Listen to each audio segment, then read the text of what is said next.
Olá, seja bem-vindo. Estatísticas apontam que cerca de 8% das crianças com até 14 anos sofrem de depressão. E um estudo realizado pela USP revelou que, durante a pandemia da Covid-19, o número de casos aumentou significativamente. Dando sequência à nossa série de entrevistas sobre esse assunto, hoje nós vamos falar sobre a depressão infantil. Eu converso com a psicóloga Daniele Beltrame. Ela tem experiência com atendimento de transtorno do espectro autista infantil e atendimento clínico e fala conosco de Jacarezinho. Tudo bem, Daniele? Oi, tudo bem? Muito obrigada pelo espaço. O que é a depressão infantil? A depressão infantil ela é um conjunto de fatores. Dentro da área clínica, nós vamos entender como alterações neurotransmissionais que vão ali comprometer alguns comportamentos ou aparecer alguns comportamentos, né? Para a psicologia, nós entendemos isso como somatização do corpo, para que o corpo diga algo que a criança não consegue externalizar em forma de verbalizações ou se expressar. Como a depressão infantil costuma se manifestar? Esses sintomas eles são desencadeados por ambientes estressores, por históricos de traumas, mudanças drásticas ou bruscas que essa criança possa sentir, separações, né, separações dos pais ou de algum ente que ela costumava conviver, mudanças de ambiente, escolares ou da sua rotina, algo que a criança não consiga ainda internalizar e externalizar por completo. Por que é mais difícil diagnosticar a depressão infantil? A gente diz que o diagnóstico ele é mais difícil de ser feito porque os sintomas eles são similares a outras questões da infância. O que vai diferenciar um sintoma de outro, né, ou que facilita para que a gente faça esse quadro, né, depressivo, monte esse diagnóstico, é a intensidade desses sintomas. Quais os sintomas que diferenciam a depressão de outros comportamentos da criança? Numa criança que ainda não está alfabetizada, da primeira infância, por exemplo, ela vai ter sintomas muito mais físicos, né? Dor de cabeça, dor no estômago, ânsia de vômito ou até apresentar o próprio vômito, fazer xixi na cama, dores nas pernas, nos braços, no corpo, né? Então, ela apresenta muito mais coisas físicas. A criança já alfabetizada ou já transicionando para a segunda infância, ela vai conseguir verbalizar algumas coisas, né? Então, ela tem alguns discursos de autodepreciação, de agressividade, ou atos de agressividade, automutilação,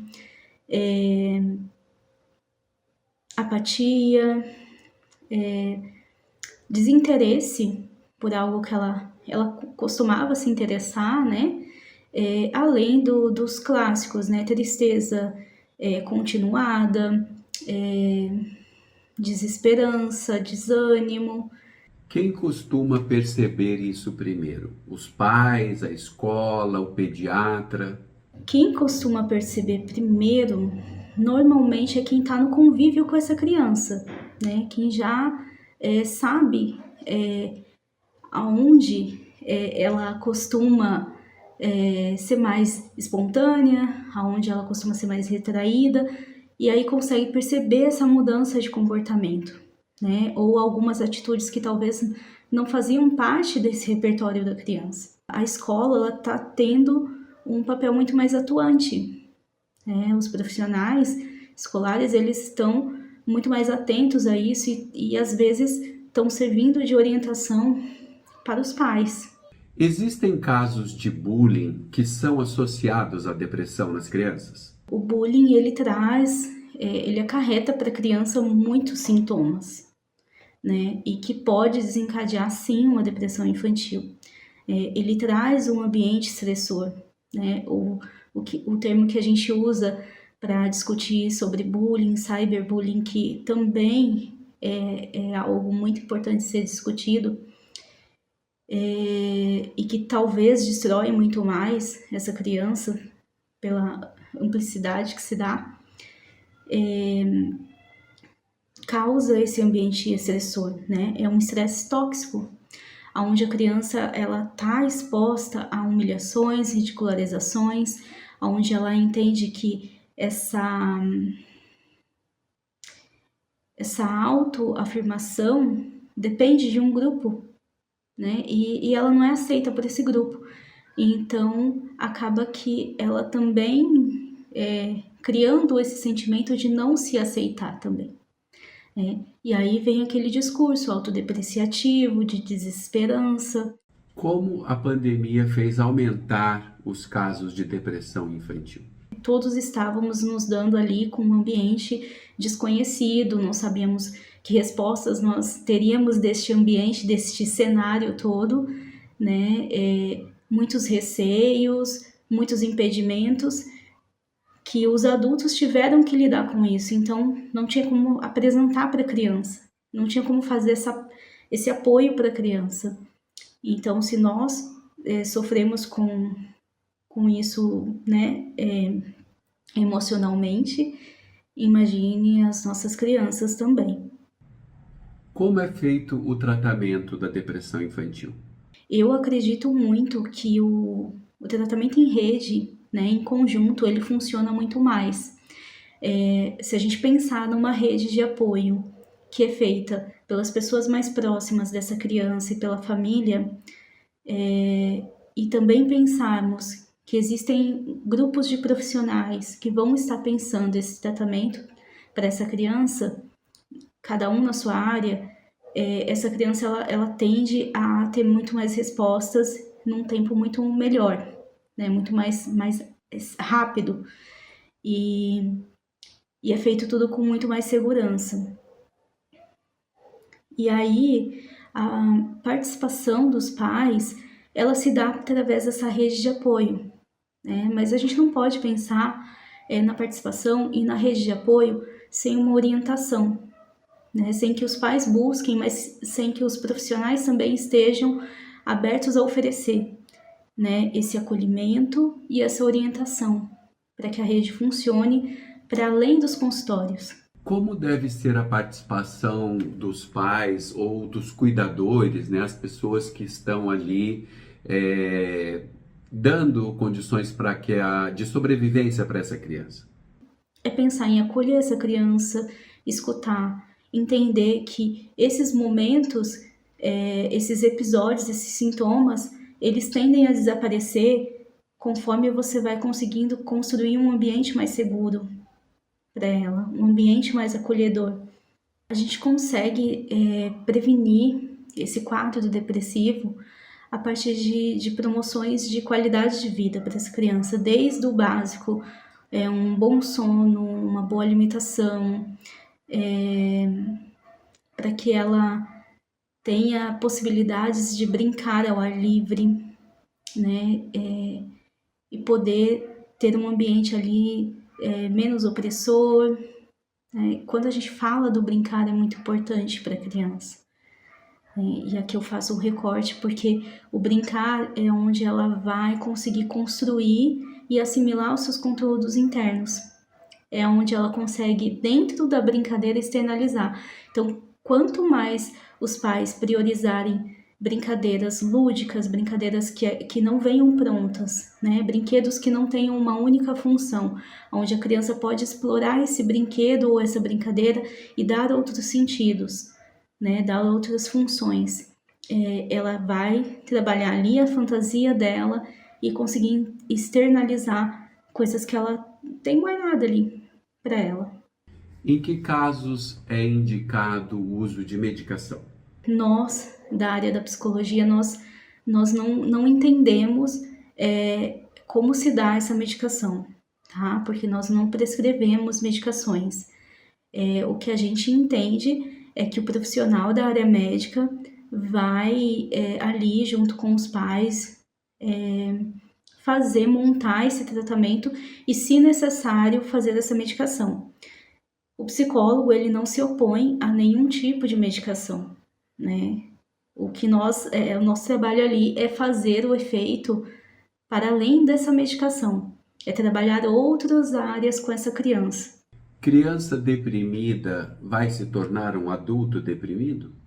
É importante a gente pensar que somos singulares, né? Que somos únicos e que somos seres adaptáveis também, né? Existem alguns estudos que vão dizer que a depressão ela tem sintomas que entram em remissão naturalmente e que lá, né, na frente, ao longo da vida, em algumas situações estressoras, eles possam reaparecer, né, e que talvez ali com os recursos necessários já de uma psicoterapia que tenha ali efeito, consegue se assimilar, se adaptar e passar por esses sintomas. Em outros momentos precisa retomar a terapia, né, ou a psicoterapia, ou o tratamento com psiquiatra, com médico, o que for importante naquele momento. A depressão infantil tem levado a desfechos trágicos? Infelizmente, nós vemos hoje índices antes que eram de 10 a 15 anos de idade, caindo para 5 anos de idade, né? Crianças que acabam dando o fim de sua vida por estar nesse quadro e não receber ali o amparo e o tratamento correto. Existem alguns índices ali de 5%, mais ou menos. Também temos alguns desfechos que não chegam a esse ápice, mas que são de automutilação e que são pouco percebidos pela família. Que dicas você dá para os pais, os cuidadores ficarem atentos? É muito importante que você dê espaço para essa criança também falar, estabelecer esse diálogo, escutar as histórias, permitir que essa criança, mesmo que ela faça um desenho ou um discurso que pareça agressivo, antes de reprimir essa agressividade, de dizer, olha, não use tal palavra, não faça isso, tente entender o porquê, né, que ela está dizendo ou fazendo determinada coisa. Não que vocês não tenham que educar, mas escute e depois explique os motivos pelos quais ela não deve agir ou fazer tal coisa. E ficar atentos, né? Aconteceu um episódio de birra, ok, vamos educá-los.